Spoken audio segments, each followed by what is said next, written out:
E a partir de agora, aqui em nosso programa, temos um bate-papo espetacular, porque estamos recebendo dois grandes profissionais da saúde que vieram aqui falar sobre o Novembro Azul Saúde do Homem. Dr. Bruno Ehringer, oncologista clínico, mais uma vez aqui em nosso programa. Muito obrigada. Obrigado pelo convite.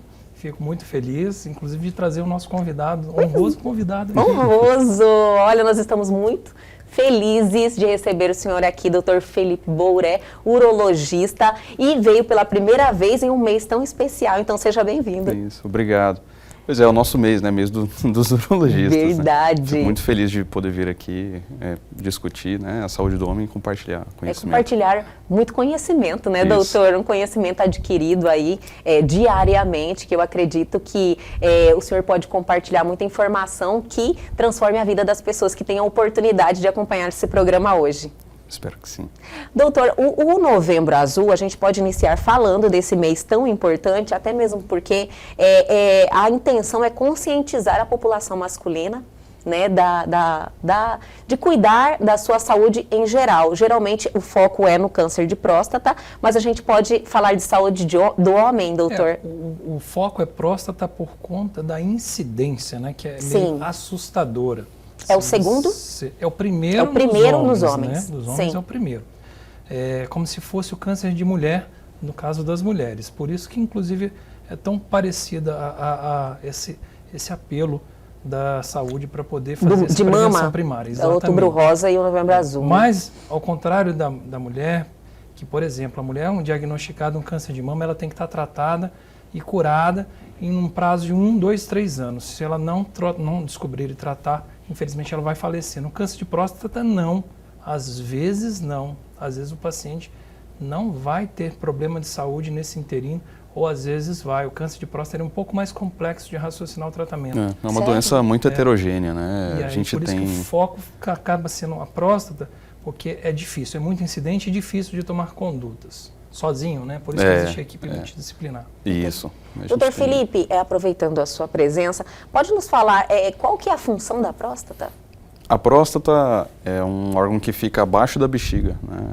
A uretra passa por dentro da próstata antes de passar pelo pênis. E é ela que produz a maior parte do líquido, né, que compõe o sêmen, que compõe o esperma. Ela tem uma função sexual, então? Isso. A próstata, porque todo mundo fala câncer de próstata, eu tenho certeza, tem muita gente que tem dúvida ainda dessa função. Isso. E a próstata, no caso de alguém que infelizmente foi diagnosticado com câncer de próstata, ela atrapalha alguma função caso precise ser retirada? Como é que funciona? Ao ser retirada, né, o tratamento cirúrgico da próstata é a retirada da próstata por completo. Por completo. Né? Isso, por conta dessa característica, né, anatômica dela, você precisa fazer uma reconstrução da bexiga, reconstruir a via urinária, né? Sim. E não vai ter mais a próstata para compor esse sêmen, né? Então o homem passa a não ejacular mais depois do tratamento cirúrgico. Eu acho que isso causa assim, bastante temor nos homens também, né? Mas é uma complicação a que com certeza vai acontecer. Entendi. Mas é a menos problemática, né? Existem outras preocupações maiores, como a impotência sexual e a incontinência urinária, né? Mas que não necessariamente vai acontecer, doutor? Não. A impotência acontece em torno de 50% e a incontinência em torno de 15%. Isso são dados já antigos da literatura, mas a gente tem conseguido melhorar cada vez mais essa estatística, né? Diminuindo os efeitos adversos com o avanço das nossas tecnologias. Mas, né? Se bem indicado, a vida acontece em 100% dos casos depois de resolvido. Né? Exatamente. Exato. Você tem mais de 90% de chance de cura, né, quando você trata um câncer diagnosticado precoce. Então, voltamos a esse caso, a questão da prevenção, né, doutor? Que a gente sempre está ressaltando aqui, é a questão de chamar a responsabilidade. Sim, o ideal, no caso do câncer de próstata, respeitar muito a sua característica de grupo, faixa etária, para você iniciar a sua prevenção. Existem, basicamente, de forma resumida, são 3 grupos que você divide naquelas pessoas que têm a herança genética hereditária, isso é uma raridade. São os cânceres da mutação BRCA, que a gente fala muito da mama, também causam câncer de próstata. Então é só se você já conhece que a sua família é portador e você é portador. E você começa de forma precoce, com 40 anos.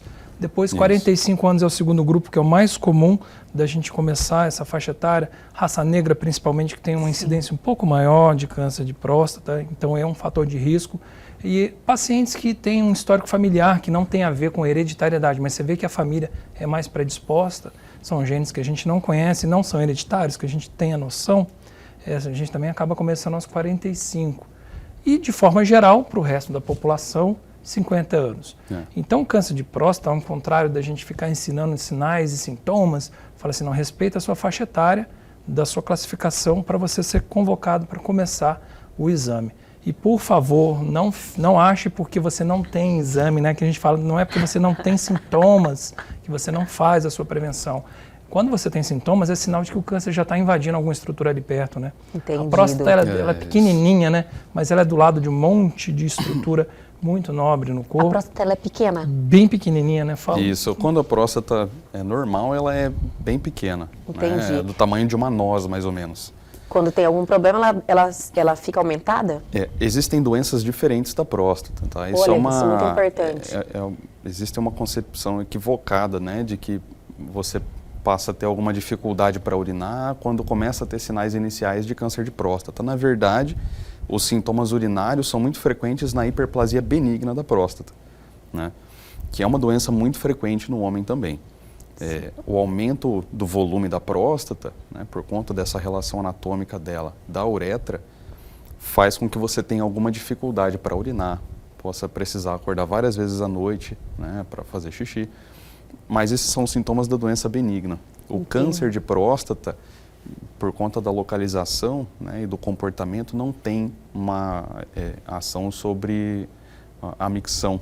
Né? Ele é silencioso, doutor? É uma doença silenciosa. Nossa! Né? Nós dizemos que é uma doença insidiosa, né? Em alguns casos, você tem cânceres de próstata tão indolentes que o homem pode até conviver com a doença e não vai precisar necessariamente fazer um tratamento ativo. Mas mesmo nesses casos, precisa ser observado com frequência. Dependendo da idade, lembra que o doutor falou? Sim, ele mencionou o termo em inglês que é watchful waiting, que a gente não vai falar para o paciente, não vai fazer nada, ele vai continuar vindo na sua consulta a cada 3 meses, a gente vai continuar acompanhando, vendo como é que estão os parâmetros dos exames dele, para ver se está no momento ou não de fazer algum tratamento. É o monitoramento mesmo. É o monitoramento. Tem gente que fica 2, 3, 4, 5 anos sem fazer nada, sem precisar tratar o câncer. Aí aquela pessoa às vezes tem um AVC, tem um infarto, e você fala, nossa, ainda bem que eu não fiz nada. Entendi. Doutor Bruno, então, demais. Acontece. O tratamento vai depender muito tanto das condições de saúde do paciente, né, das comorbidades, como as características intrínsecas do câncer de próstata, né? Como a gente conversou, é uma doença heterogênea, né? Você tem vários graus de malignidade diferentes. A associação com hiperplasia benigna ou não, ou com outras doenças urológicas ou não, também vai te indicar qual é o melhor caminho, né? Nós temos basicamente 3 modalidades de tratamento do câncer de próstata, né? Que são a cirurgia, a radioterapia e o bloqueio hormonal. E que podem ser utilizadas de forma isolada ou em combinação, né? Dependendo do quadro do paciente. Dependendo da idade, da gravidade, do resultado da biópsia, como é que mostrou, do valor do PSA, uma série de fatores que a gente tem que botar tudo e classificar aquele paciente de acordo com a necessidade que ele precisa. Isso. Agora, uma coisa interessante que ele falou, que é muito importante a gente tentar mostrar quem está assistindo em casa, visualizar a situação da próstata. A próstata tamanho de uma mecha, né? Por dentro da próstata que passa a uretra, ou seja, a urina, né? Então, por dentro da próstata que passa a urina. Só que na periferia da próstata é que fica o câncer maligno, justamente facilmente acessível pelo toque retal. Por isso que o toque retal é para você pegar aquele tumor inicial, né?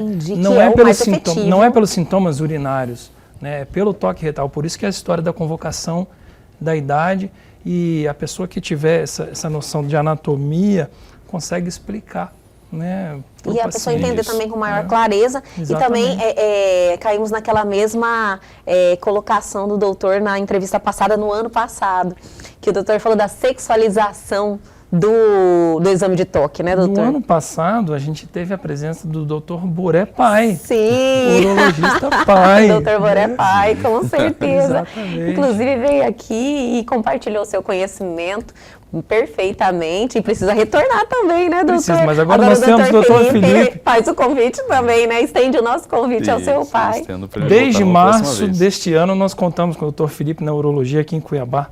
Desde março. O doutor Felipe, agora, doutor Felipe, eu vou perguntar, está vindo de onde? De São doutor? Paulo. De São Paulo? Isso.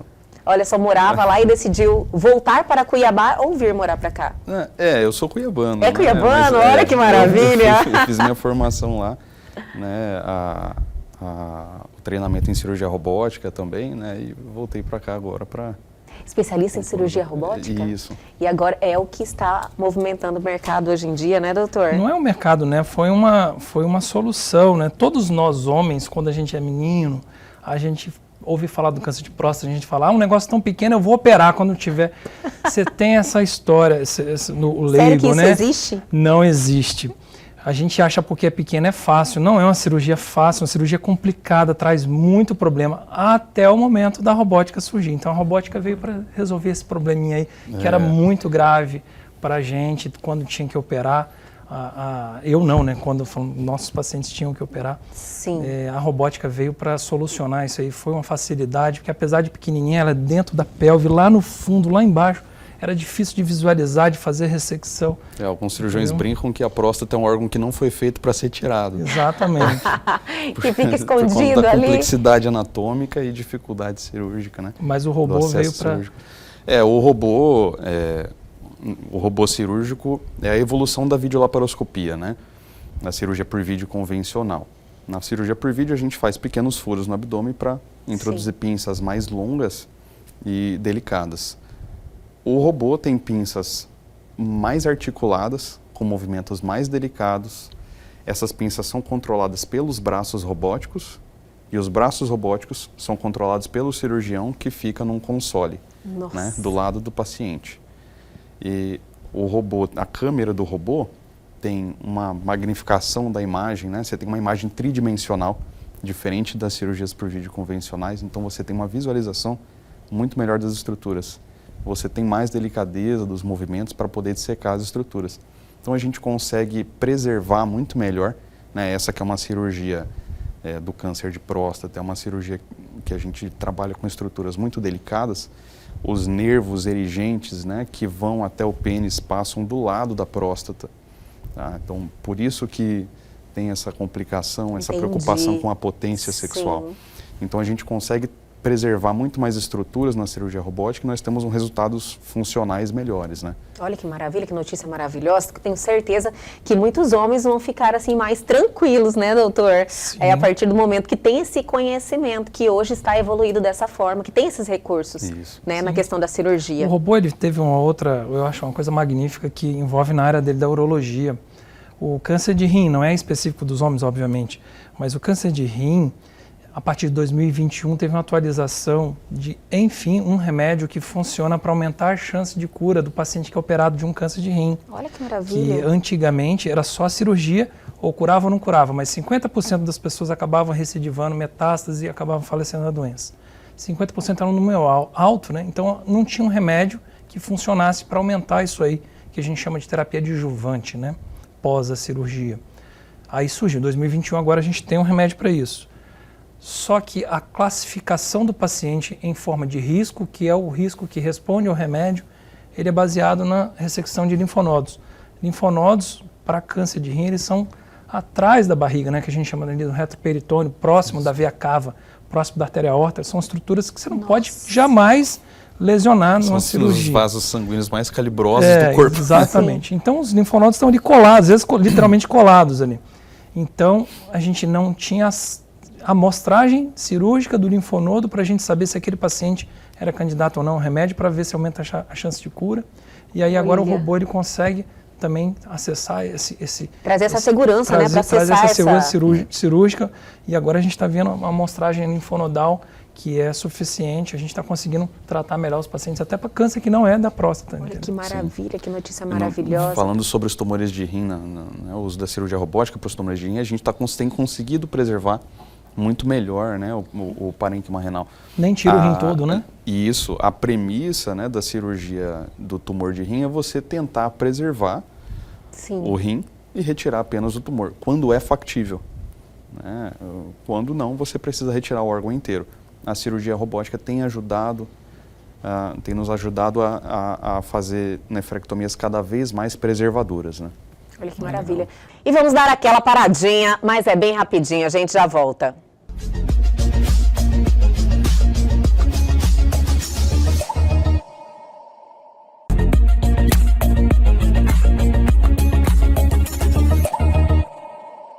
Estamos de volta para o último bloco desse super bate-papo com o doutor Bruno Ehringen e o doutor Felipe Bouré. Doutor, a partir do momento que faz uma cirurgia, no caso da próstata, tem que fazer um tratamento de quimioterapia ou em muitos casos às vezes não? Depende. Eu gosto de falar muito assim, Buda falava, o caminho do meio é o correto de se você seguir, né? Então, quando você classifica aquele monte de exame do paciente, você tem um espectro de doença muito heterogêneo. Os extremos, normalmente, a gente não gosta que se opere. Né? É aquele paciente idoso com câncer indolente. Sim. Indolente é maligno, mas ele não vai dar problema de saúde nos próximos 2, 3, 5 anos, com certeza. Então, esse paciente, o idoso com câncer muito indolente, ou aquele câncer que já está muito avançado, já está invadindo estruturas, a gente já sabe que provavelmente ele está saindo do local que é a sua próstata. Não opera. Quando você acaba fugindo um pouco desses espectros, assim, você tem que associar terapias para fazer um tratamento, porque o tumor ali no meio, ele precisa às vezes ser diminuído. Então você tem que fazer bloqueio hormonal. O câncer de próstata, né, ele responde a bloqueio hormonal, às vezes ele não precisa de quimioterapia inicialmente. Olha só. Só de você bloquear a testosterona do homem, o câncer já diminui, entendeu? Então, quando você tem esse tipo de situação, a gente usa o bloqueio hormonal com a radioterapia. Você acaba não operando esse paciente, mas esse paciente é da ponta que eu falei do câncer mais avançado. Pós-cirurgia, a gente tem as indicações de radioterapia pós-cirurgia, mas depende muito do achado do patologista. Vai olhar aquele órgão no microscópio, vai ver. Depende dos linfonodos também que forem ressecados, exatamente, né? A classificação antes da cirurgia é relevante também, mas depois que o paciente é operado do câncer de próstata, é preciso fazer um acompanhamento regular. Entendi. Né? Um acompanhamento que deve ser feito por no mínimo 5 anos. Dentro desse período, algumas alterações podem indicar que o paciente possa precisar de radioterapia e quem sabe bloqueio com hormonal. Bloqueio hormonal, dependendo do achado. Isso é uma pergunta frequente no consultório com relação à quimioterapia. Né? O câncer de próstata não é tão frequente o uso da quimioterapia para os pacientes nesse espectro que a gente costuma tratar com as outras modalidades, assim como a cirurgia, fica reservado para os casos mais avançados mesmo, que não são cirúrgicos, né? Mas podem acabar desenvolvendo, ser operado daqui a anos e anos, ter uma recidiva de algum local, né? Mas não é o comum. Doutor, e no caso do diagnóstico? Como estamos hoje? Os homens, eles estão assumindo mais essa responsabilidade, quebrando esse preconceito? Tem uma coisa muito moderna hoje, né? Que é chamada agora PSA e toque retal. Sim. Doutor, eu adorei, tá? É muito moderna. O rastreio do câncer de próstata o rastreio. É basicamente feito com PSA, que é um exame de sangue, e com o toque retal. Né? O toque retal, a próstata, a gente comentou que ela faz parte né, ela tem uma íntima relação com o trato urinário, né, e o trato sexual masculino. A pelve do homem é estreita, né? Então a próstata ela tem uma certa proximidade com o reto. Então, fazendo o toque através do reto, nós conseguimos identificar se há alguma assimetria da próstata, se tem nódulos, se existe uma alteração da consistência, né, uma consistência mais endurecida. Continua sendo mais efetivo, né, doutor? Não mudou nessa questão, básico, nada mudou. O básico bem feito sempre vai resolver metade do problema. É porque as pessoas ficam naquela expectativa de surgir algum exame Sim. que vai Você fala substituir. que na oncologia, a medicina, a tecnologia vem trazendo Então, novidades, né? É exatamente isso. A tecnologia, no caso da próstata, é igual você querer reinventar a roda. Você não vai conseguir sair do toque retal. Você tem um exame direto de um órgão muito escondido. Sim. Você vai justamente no local onde surge a neoplasia maligna. Então não tem como. Aquilo ali é fundamental. É o mais efetivo mesmo. É o mais efetivo, é o mais rápido e o mais eficaz, assim, o que tem de trabalho científico para comprovar que essa dupla do exame do PSA antes e depois do toque retal, isso é uma sensibilidade muito alta para você pegar câncer de forma bem precoce e fácil de curar. A gente vê estudos, né, que vão saindo a cada ano. O toque continua fazendo parte vão surgindo novas ferramentas. Hoje a gente tem a ressonância multiparamétrica da próstata. Já temos uma nova forma de fazer biópsia de próstata, né? Além da biópsia transretal, que é feita há décadas aí. Hoje nós temos a biópsia transperineal, biópsia com fusão de imagem. Então tem muita tecnologia envolvida no diagnóstico do câncer de próstata hoje. Mas todas essas etapas vêm depois do PSA e do toque, que fazem parte ainda do básico. Entendi. E é efetivo. Doutor, na questão da prevenção, o senhor acredita que os homens estão assumindo essa responsabilidade? Acredito que sim. Tem bastante, assim, apesar de ainda haver alguma resistência por parte de alguns homens, vários homens já procuram espontaneamente. Os mais novos estão, assim, mudando esse paradigma? Sim. E os mais velhos, eles continuam um pouco mais resistentes, né? É bem assim, né, doutor? Normalmente os mais velhos são um pouco mais resistentes. Mas a gente está conseguindo tirar esse mito da sexualização de um exame físico de dentro da cabeça dos homens. E a gente está, inclusive, agora conscientizando que se eles não fazem o autocuidado, não cuidam da sua própria saúde, eles que vão abandonar o convívio familiar, doentes depois. É verdade. Entendeu? Então, isso aí está modificando. A gente ganhou tanto, e aí depois vem um programa famoso de comédia, me bota um ator que antigamente era sério para fazer uma piada de super mau gosto a respeito dessa história do toque retal na prevenção do câncer de próstata. Assim, eu fiquei assim um pouco... Não fiquei decepcionado, porque você não espera nada de diferente do tipo de piada. Mas, enfim, botar um ator sério para fazer aquilo que ele fez e ele topar, né, isso aí realmente... Complicado, né? Eu acho que vai de encontro a todo um trabalho que vem sendo construído já há muitos anos, né? Uma campanha como essa do Novembro Azul, que todo ano estamos aqui, aliás, o ano inteiro, né, doutor? Durante o ano inteiro nós estamos aqui reforçando, trazendo conhecimento, informação para que as pessoas não, infelizmente, né, sexualizem um exame tão importante. Aí vem um programa de televisão para fazer isso. Para fazer isso, né? Um trabalho que a gente tem para tentar orientar, né? Eu acho que esse tipo de piada que sempre é feito, né, em rodas de amigos, e é um tipo de coisa que... E o pior que tem efeito, né, doutor? Os homens geralmente tem um efeito negativo, exato. Assim, com toda certeza. Na questão da prevenção, falando no caso dos homens que eles têm cuidado mais da saúde, tabagismo, alcoolismo, se alimentando melhor e fazendo atividade física, doutor? Olha, como estamos nesse ano aqui de 2023? Se eu falar que sim, as mulheres que estão nos assistindo vão perguntar, me dá o nome e o telefone, que eu quero esse aí. Geralmente o homem é mais descuidado com essa parte, né? As mulheres são mais descuidado. Aí a mulher acaba levando aos trancos e barrancos. Mas a gente está mudando isso, está conseguindo sim mudar. A própria expectativa de vida do todo ser humano está aumentando. Sim, com certeza. Então os homens estão vendo que eles estavam... E os homens estavam ficando para trás. Isso. Aí eles pensam, poxa, vamos começar a ter um pouco mais de cuidado e aí está melhorando. Falando de saúde do homem em geral, não só da próstata, como estamos? Tem algo também que a gente precisa ressaltar, que os homens precisam ter essa atenção? Sobre os sintomas urinários que a gente já tinha comentado, né? Sim. É muito frequente nos homens de meia idade, a partir dos 45 anos. Acontece frequentemente? Acontece com frequência. Esse aumento benigno da próstata é uma doença muito frequente, muito comum. E é uma patologia em que temos tido também vários avanços tecnológicos, né? Hoje temos várias formas diferentes de tratar a hiperplasia benigna da próstata. Olha só. a cirurgia robótica é muito utilizada, né, nas doenças oncológicas, mas não é de uso exclusivo, tá, dessas patologias.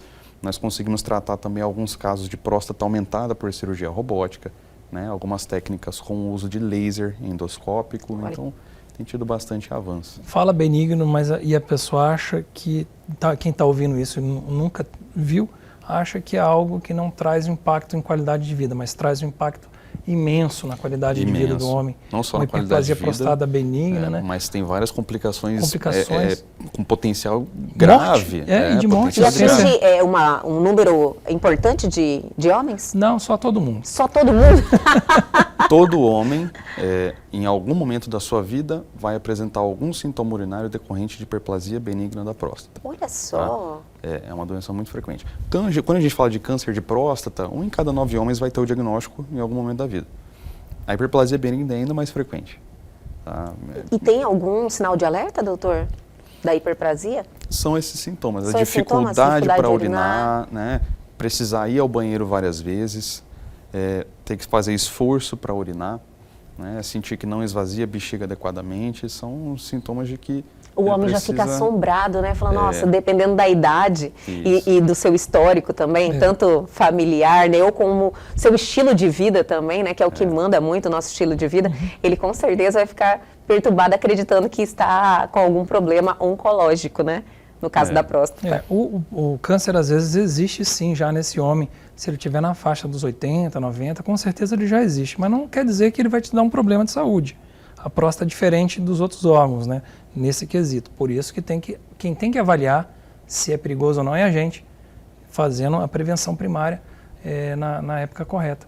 Doutor, ele falou em uma outra participação que, dependendo da idade, ele vai ter uma probabilidade muito grande de desenvolver o câncer, Sim, né? A história que ele falou do número 1 para 9, assim, eu não gosto muito de números, porque se você fizer autópsia em todos os homens de 90 anos, vai ter 100% deles. Vai ter o câncer maligno lá. Então, o 1 para 9 não é tanto assim se todo mundo chegar aos 80 anos, né? Que a nossa expectativa de vida é muito maior, muito pior do que isso. Sim. Né? Não quer dizer que todo tumor desse vai te dar um problema de saúde, câncer maligno desse vai te dar um problema de saúde. Mas com certeza, se você não souber e for um dos perigosos, maligno, todos falam perigoso como se não fosse maligno, mas é maligno, mas mais veloz na progressão, você vai sim ter um problema de saúde, que é o que acaba tendo esses índices de mortalidade muito catastróficos em países que não aderem à prevenção conforme a faixa etária. E a campanha, então, do Novembro Azul, poderíamos dizer, deixando uma mensagem final nessa entrevista, que ela vem dando resultados, os homens vêm ganhando essa consciência? Vem, nos últimos 10 anos... Nos últimos 10 anos teve uma mudança significativa, doutor? Sim, teve uma mudança significativa. A gente percebe que a cada ano, né, pelo menos a cada triênio, assim, tem aumentado um pouco o número de novos casos por ano de câncer de próstata. Isso não necessariamente é um número ruim, por conta dessa questão dos tumores indolentes, né, dos tumores que são passíveis de vigilância. Tá? Agora, é importante você diagnosticar para entender se você tem a doença, né, você acompanhar ou tratar. Doutor, esse aumento poderia ser mais homens fazendo o exame para ter esse diagnóstico? Sim. E também a questão da idade, que o doutor também já falou, tipo, a expectativa de vida tem aumentado? Claro, o envelhecimento Todos esses fatores, eles podem contribuir para esse aumento. O principal fator de risco para o câncer de próstata é o envelhecimento do homem. Sim. É o principal, né? E o importante que ele frisou, aumento da incidência que vem, a gente tem observado porque as pessoas estão se conscientizando mais, mas esse aumento da incidência, ao contrário do passado, quando foi feito um programa de diagnóstico e exames precoces nos Estados Unidos, eles viram que também a incidência aumentou, mas que aumentou também a quantidade de gente que sofria procedimentos desnecessários. Agora a gente já não está mais correndo esse mesmo risco que foi feito lá nos Estados Unidos.